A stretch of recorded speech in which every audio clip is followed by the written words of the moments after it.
સુરતમાં એક યુવકને ડિજિટલ અરેસ્ટમાં ફસાવી ₹19,91,000 પડાવ્યાનો ચોંકાવનારો કેસ સામે આવ્યો છે। આ કેસમાં સાયબર ક્રાઇમ સેલે આરોપી હિરેનકુમાર લક્ષ્મણભાઈ પટેલને મહેસાણા ખાતેથી ઝડપી પાડ્યો છે। આરોપીએ પોતાને સીબીઆઈ અધિકારી તરીકે ઓળખ આપી વોટ્સએપ કોલ દ્વારા ફરિયાદને ડરાવતો હતો। સુરતના સાયબર ક્રાઇમ સેલે એક આરોપીની ધરપકડ કરી છે, જેમણે ફરિયાદને ડિજિટલ રીતે ફસાવી લગભગ ₹19,91,000 પડાવી લીધા હતા। આરોપીએ પોતાને સીબીઆઈ અધિકારી તરીકે ઓળખાવી વોટ્સએપ વિડીયો કોલ દ્વારા ફરિયાદીને ધમકી આપી હતી। તેમણે ફરિયાદીને કહ્યું કે તેમના નામે એક પાર્સલમાંથી ડ્રગ્સ મળી આવ્યું છે અને જો સહકાર નહીં કર્યો તો ઘરે પહોંચીને ધરપકડ કરવામાં આવશે। આ ધમકીથી ડરીને ફરિયાદી આરોપીને ₹19,91,000 ટ્રાન્સફર કર્યા હતા।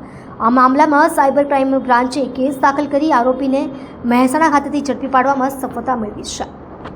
એક ડિજિટલ અરેસ્ટ ના કામના આરોપી છે। આ કામના જે ફરિયાદી બેન છે એ વેબ ડિઝાઇનર તરીકે કામ કરે છે અને 2024ના વર્ષમાં એક દિવસે એમને કોલ આવ્યો અને સામેવાળાએ ફેડેક્સના કર્મચારી હોવાની ઓળખ આપી અને એ ફેડેક્સવાળાએ કર્મચારી એમને એમ કીધું બેનને કે તમારા નામથી એક પાર્સલ મુંબઈથી ઈરાન જવા માટે મુંબઈ એરપોર્ટ પર પકડાઈ ગયેલ છે અને એમાં 300 ગ્રામનું MD છે અને આ પાર્સલ માટે તમારો આધાર કાર્ડ નંબર અને તમારો ફોન નંબર યુઝ કરવામાં આવ્યું છે।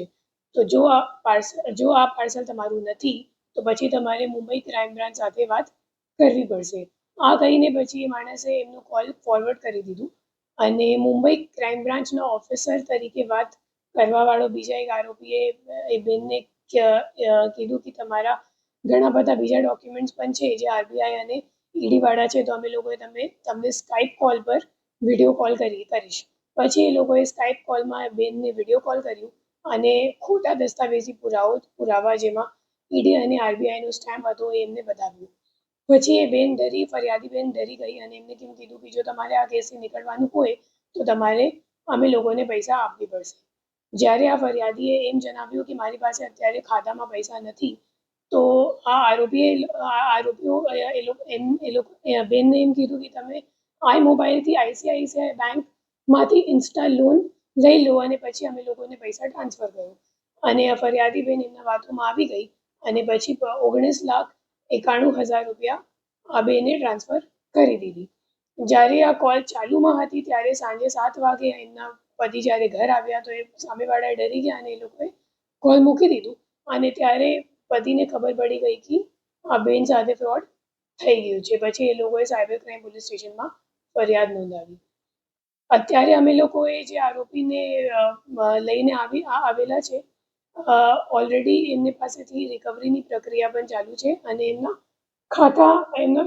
ખાતું HDFC બેંકમાં કરંટ અકાઉન્ટમાં હતું। એમનું નામ છે હિરેન પટેલ અને એમના ખાતાઓ NCCRBમાં કુલ 14 જેટલા અન્ય કંપનીઓમાં પણ સંડોવાયેલ છે અને આ આરોપીને ₹2,81,000 જેટલા રૂપિયા કમિશનમાં મળ્યું હતું અને આ ફરિયાદી બેનને પોલીસે ઓલરેડી આજ દિન સુધી 10,86,000 જેટલા રિફંડ અપાવી દીધું છે અને હવે જે બાકીમાં છે એ પણ હિરેન પટેલથી રિકવરી કરવાની પ્રક્રિયા ચાલુમાં જ છે।